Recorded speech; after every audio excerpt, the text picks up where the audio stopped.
அஸ்ஸலாமு அலைக்கும். ஒரு சிம்பிளான ரெசிபி தாங்க இந்த ப்ரான் தொக்கு. செம்ம டேஸ்ட்டா வந்துருந்துச்சு. கண்டிப்பா ட்ரை பண்ணி பாருங்க. ரொம்ப ஈஸியா செஞ்சிடலாம்.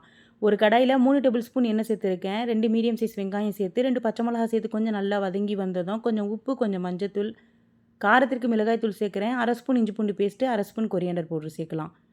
பச்சை வாசம் போகிற வரைக்கும் நல்லா பொரியட்டும். ஒரு சின்ன தக்காளியும் சேர்த்துட்டு, கொஞ்சம் கருவேப்பிலையும் இதில சேர்த்துடலாம். கொஞ்சம் நல்லா வதங்கி வரட்டும். ப்ரானை க்ளீன் பண்ணி இப்போ இதில் சேர்த்துடலாம். பிகினர்ஸ் கூட சூப்பரா செஞ்சிடலாம். செம்ம டேஸ்ட்டா வந்துருந்துச்சு. கண்டிப்பா லஞ்சுக்கு ட்ரை பண்ணி பாருங்க. அட்டகாசமா இருக்கும்.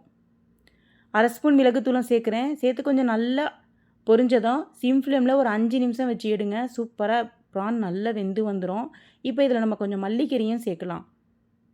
சேர்த்து ஒரு 1/2 ஸ்பூன் எண்ணெயும் சேர்த்துட்டு மறுபடியும் ஒரு 5 நிமிஷம் சிம் ஃப்ளேமில் வச்சு எடுத்தீங்கன்னா சூப்பரான தொக்கு செம்ம சூப்பராக ரெடி ஆகிடுங்க. இதை அப்படியே ரைஸில் போட்டு மிக்ஸ் பண்ணி சாப்பிட்டிங்கன்னா அட்டகாசமாக இருக்கும். அஸ்ஸலாமு அலைக்கும்.